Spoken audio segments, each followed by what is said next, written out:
Hello, thank you so much for joining us on today's episode of the FIZ Show. My name is Chimwemwe Lungu. Today's episode, I am joined by Engineer Hope Chanda, who just last August hosted a very successful Energy Forum for Africa conference at the 𝗪𝗁𝗁𝗁𝗁 International Conference Center. Today's episode, we're going to be having conversations centered around last August conference. Engineer, thank you so much for joining us on the FIZ Show. Thank you, Chimwemwe. I'm excited to be here. I would like to extend my gratitude to you for inviting me. And I'm excited to talk about the post-event report that has just come out now, that would like to share with especially those who attended the workshop, those who attended the forum, the speakers, and everybody that has an interest in the energy sector. Looking also for those that look forward to coming forth for the Energy Forum for Africa 2025, they need to see what we did and what they can look forward to. Absolutely amazing. So the Energy Forum for Africa conference brought together key stakeholders in Lusaka and Zambia at large. What would you consider the three most significant outcomes from the gathering, particularly in terms of concrete investment commitments and also partnerships that were formed at the conference?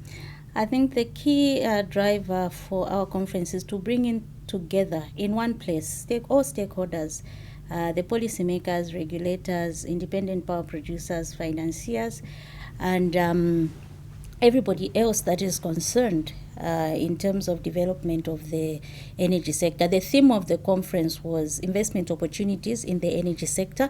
Also, we coupled it with a call to action. A call to action looking at what we are struggling with right now, the energy crisis that is caused by the El Nino and the climate effect of the drought. As you know, Zambia is largely dependent on hydropower. So with the drought, we've seen ourselves having more than 20 hours of load shedding, and we needed to go to action, international players as well, so that as we come together, we can look at all the aspects of the energy sector and opportunities therein. This also gave us an opportunity to explore the energy mix for the nation. And we spoke about many projects that are lined up. One of the key outcomes was that we had a renewable energy spotlight, which is targeted at improving the energy mix in Zambia. So more than 16 projects were showcased. To be specific, 17 projects that we will look at that were showcased and where they are and what plans are in place for these projects to come on board. These projects range from 5 megawatts, 7 megawatts, 15 megawatts, up to 200 megawatts. So this is a commitment to the renewable energy sector. Also, we spoke about collaborative initiatives. We had a CEO's forum in which key decision makers of energy companies came together and spoke about how they can collaborate in order for them to undertake projects within the energy sector. And also they spoke about existing collaborations that are already in place. For example, CEC and ZESCO already have memorandum of understandings that could be enhanced. And also we looked at how financing companies, banks, commercial banks, can also work together with independent power producers. We spoke about the financing options that are available as well as capacity building. Capacity building for independent power producers to bring their projects to bankability in a cost-effective way and also efficiently, so that we could speed up bringing in these projects to completion. I think those are some of the key outcomes that I can mention for now. Thank you. So during the conference, Engineer, there were discussions about government support for energy investments in Zambia. How do you assess the current policy environment in Zambia for energy sector investments, and what specific policy reforms were highlighted as crucial for attracting more investment in the energy sector in Zambia? We had the Ministry of Energy come in to tell us the strides that Zambia has made to improve the energy landscape. as you may be aware, we are now under open access. That alone is a key driver of investment in the nation. And looking at operationalizing open access, we will get more players into the industry. We'll talk about energy traders coming in, the rise of intermediaries. We'll talk about independent power producers who can sell to whoever they would like to. So this is a situation where we'll have willing buyer, willing seller opportunities. So if you do have a project that is 100 megawatts, 50 megawatts, 20 megawatts, you could come onto the market, get licensed. By the way, we also spoke about the licensing procedures that have been now streamlined. You only need to go to one site to get the licensing done. So we have a one-stop licensing policy that is already in place. So when these players come in and we have the open access, it's much easier for investors to take interest in the Zambian energy sector, because now they have a choice on who to supply power to and who they can get power from. So if you look at the interdependence, for example, of the mining sector and the energy sector, many players now could come in and go to a mining company and sign a PPA, a power purchase agreement, to supply them the power that they need. So willing buyer, willing seller opportunities have been made possible through the open access. We also have for domestic usage the open access. So including yourself, you can be a player in the energy sector by exploring the net metering. The net metering policy now has come in to give you an opportunity to sell your excess power to, for example, a distributor who is ZESCO. So you could produce excess of power on your rooftop and then sell your excess power to ZESCO and make some money, which is a business opportunity for everybody.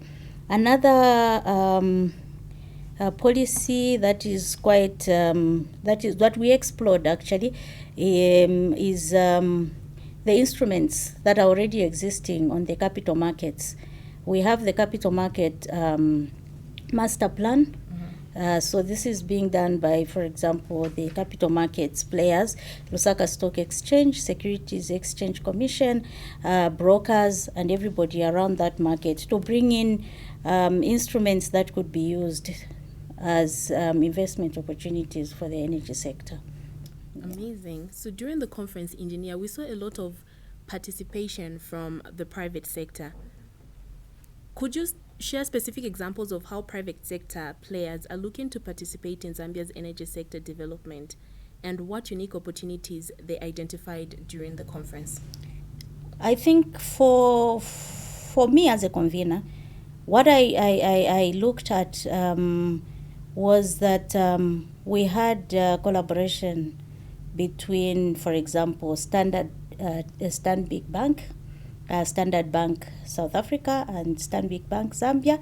This is basically one company, the Standard Group, partnering with Kariba North Bank Extension Power Corporation for the development of a 100 megawatt solar power plant in Chisamba. This power plant has already even kicked off. Now the contractor is on site and the construction has begun. We are monitoring that project as well because it was showcased at the Energy Forum for Africa, and we are expecting that in the next 9 months we will have 100 megawatts on board. So this is an example of private sector participation in the energy sector. We also saw Africa Green Co speak to a number of companies, and I think one of the other outcomes that has come up now, as you heard, I think this was last week, when an agreement was signed between ZESCO, Africa Green Co, and FQM for a supply of 125 megawatts. So this gives us confidence to drive participation of private sector into the energy sector. I think this was one of our aims for the conference, to have private sector participate actively in the energy sector and not just leaving the energy sector to the government. Yeah. Amazing. So access to capital remains a very critical issue for energy projects in Zambia. What mechanisms or solutions were discussed at the forum to bridge the funding gap, particularly for making projects more bankable and attractive to international investors? I will start with making the projects more bankable. We had capacity building webinars that are already taking place now to improve the knowledge of IPPs in terms of what financiers are looking for, in terms of how to arrange their project proposals, in terms of how to make their projects feasible and bring them to bankability within shortest possible time.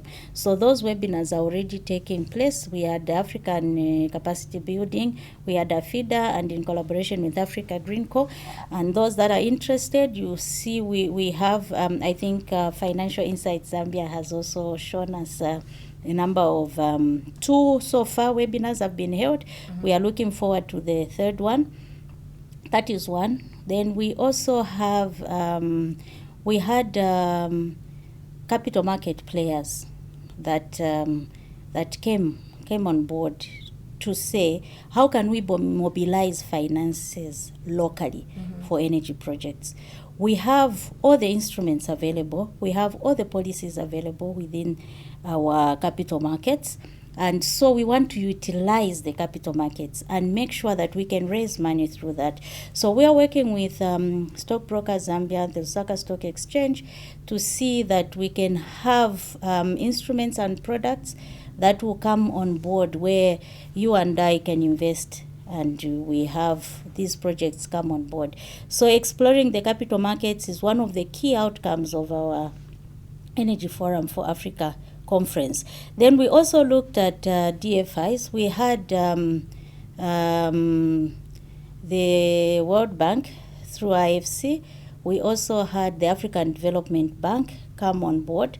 We are looking at how these can also come into play and understand our market, especially the transmission sector, because we also need to improve the transmission. Because we cannot just talk about generation without transmission. So we have identified regional integration projects. We had the Southern African Power Pool Chief Engineer come to talk to us about that and how they are working out a pricing model for the transmission sector. So when we bring all those key players together, we see that financiers, DFIs, local mobilization of funds, we bring in all those modalities so that I can have a choice. If I have a project, I can have a choice to go to IFC, I can have a choice to go to African Development Bank, I can go and collaborate with the Southern African Power Pool for the market. I can also go to the capital markets and raise that money locally. Yeah. Thank you. So the conference had an African focus. How does Zambia position itself within the broader African energy market, and what specific cross-border energy trade opportunities were identified during some of the discussions that were held at the conference? In fact, we are late. What we should have been is that Zambia should have been the hub of energy within our region. But it's never too late. What we want to do now is to position ourselves that when these projects come on board, we are able to trade. We're able to trade on the Southern African Power Pool. We're also able to connect to the Eastern African Power Pool. As you may know, Zambia is positioned in such a strategic manner. It is no longer landlocked, but we are land-linked. And this opportunity is for us to now explore energy opportunities in the Congo DR. We can look at Angola, we can look at Mozambique, we can look at South Africa, we can look at Zimbabwe. Our central location gives us an advantage. And provided we have the integration network, the transmission network, we are positioned to actually provide energy security for the region. And also looking at the resources that we have. If you look at the irradiation within Zambia, we have many opportunities for solar production of energy. We also have opportunities for the wind. We also explored thermal generation through Kalahari geothermal. So we also have an opportunity to have geothermal development within ourselves. So looking at Zambia's resources and Zambia's positioning, we are looking forward to being the energy hub for energy security in Zambia, in Africa as a whole. In Africa as a whole. Yeah. Right. So thank you. In some of the explanations that you have brought out today, Engineer, you've talked about some of the ideas that were brought on board at the conference. Let's talk about the implementation aspect. What is the implementation roadmap for the key projects and initiatives that were discussed at the forum? And how will progress be monitored to ensure that momentum isn't lost post-conference as it stands? Okay. I think we cannot lose momentum at the moment. We have work to do. We are still sitting on a crisis. We do not want to be in this crisis next year. And we are actively looking for ways in which to speed up projects. So one of the biggest way forward is that we have created 3 committees. The first one is Policy Regulatory Committee. This committee will look at the licensing, will look at challenges that IPPs are facing in terms of regulation. We'll also look at challenges that these IPPs could be facing, or these generators. I would say generators, not necessarily independent power producers, because everybody, including ZESCO, CEC, Africa Green Co., all these are players in the energy sector. So they may have one difficulty or another that relates to policy, that relates to regulation, that relates to permits. So if they do have such a situation, we have a committee that can assist to navigate that environment. Then number 2, we have the Finance and Economic Committee. Investment Committee Finance is looking at what are the challenges, what is it that people are failing to get to these projects to bankability. We have expertise from the mining sector, we have expertise from the banking sector, we have expertise from DFIs that were present. So we have got all the resource in terms of manpower that we need to guide these generators and also transmitters to see that they have a way to bring their projects to bankability, and also to help them look for funding and help them to find the best funding mechanism that they could utilize for the particular project, based on the expertise of the members of the Investment and Finance Committee. Then we also have the Technical Committee. The Technical Committee now is also looking at what challenges is this project facing in terms of design, maybe the project design. Are we optimizing design, or are we increasing costs unnecessarily by having over-design or under-design? Then we'll look at experts from the engineering sector. We have consultants that are on that committee. We have players from ZESCO on that committee. We have players from other independent power producers, engineers, and universities. One of them actually is also coming from Tshwane University as one of the experts that is sitting on the technical committee. So we want to see that these projects now are followed up. I'll give you an example. We have, for example, ZESCO project. Okay, so we have a Shangombo solar power plant and storage. So it's a small one, it's a 2 megawatts. We are saying financial close will come in quarter 4 2024. So quarter 4 2024, we are going back to them and say, have we reached financial close on this project? Then we'll look at another project from, say, Kalahari Geothermal. So their plant is supposed to be 18 megawatts. The cost estimate is about 43 for about 12 megawatts. Now, what they have planned for themselves is that they want to do it in stages. They have explained that. And so they are expecting 3 megawatts to 5 megawatts to come on board in quarter 2 2025. So what we'll do then is to say, okay, where are you now? You said at least we should start quarter 2 2025. Has the project started? And then if there are challenges that are technical, we'll take it to the technical committee. If there are challenges that are financial, we'll take it to the investment committee. If there are challenges that have to do with policy or licensing or permits, we'll take it to the policy committee. We have other projects, let's say from Genesis Energy. It's a giga project giga in Chiwombo. It's 71 megawatts, which is a hybrid 40 megawatts solar, 31 megawatts wind, which is quite exciting. So this one definitely will need technical expertise, and so we'll get insights from the technical committee to provide direction in that way. So then what we are saying is, they have said financial close Q4 2024. We are going to follow up. Q4, Genesis Giga project, where are you? So that we do not lose that momentum. So these projects are already in place. Our programs officer is running with them, and all the members have been informed. I'm sure meetings should begin soon.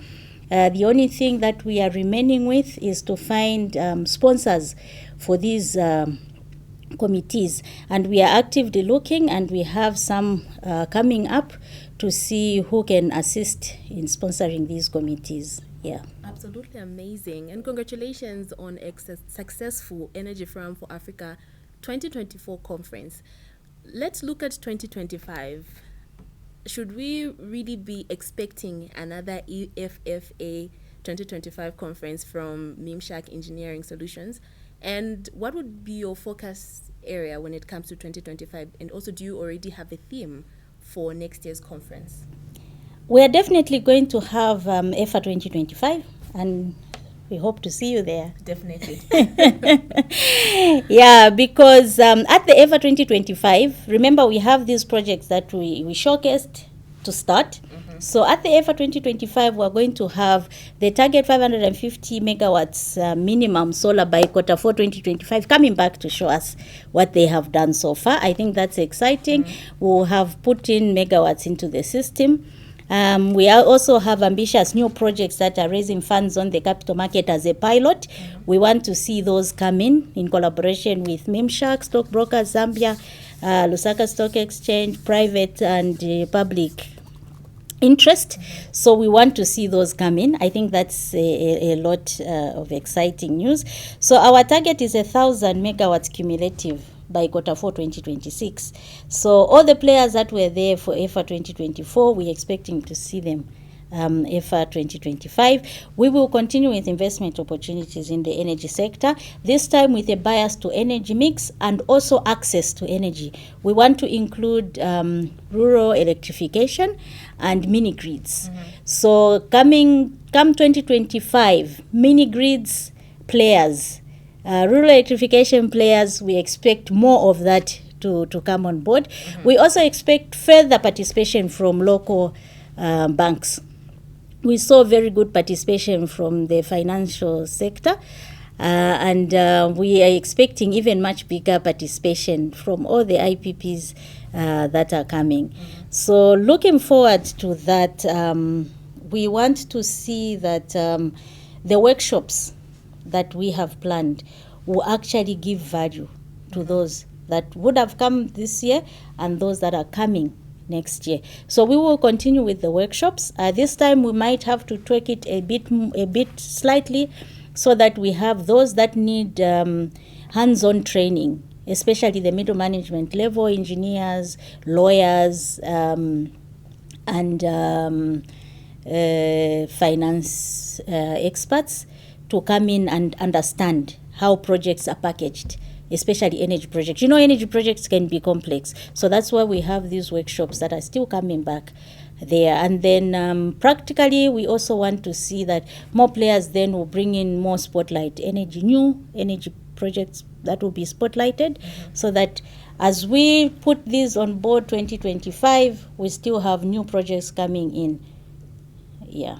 Okay. Absolutely amazing. We're definitely looking forward to EFA 2025, as 2024 was an absolutely amazing success. And we're wishing you all the very best, Engineer. And thank you so much for joining us on the FIZ show today, and for just shedding more light on some of the successes of EFA 2024. Thank you so much once again. Thank you, Financial Insights. It's always an honor to have you as FIZ. I'm glad, yeah. Thank you so much, dear viewers, for staying tuned on today's episode of the FIZ Show. Our guest on today's episode was Engineer Hope Chanda, who is the CEO, Mimshach Engineering Solutions. My name is Chimwemwe Lungu, and I was your host of today's episode. Remember, do not forget to continuously get interactive with us on all our social media platforms. We are on Facebook, X, YouTube, and also on LinkedIn as Financial Insights. Remember, get to know.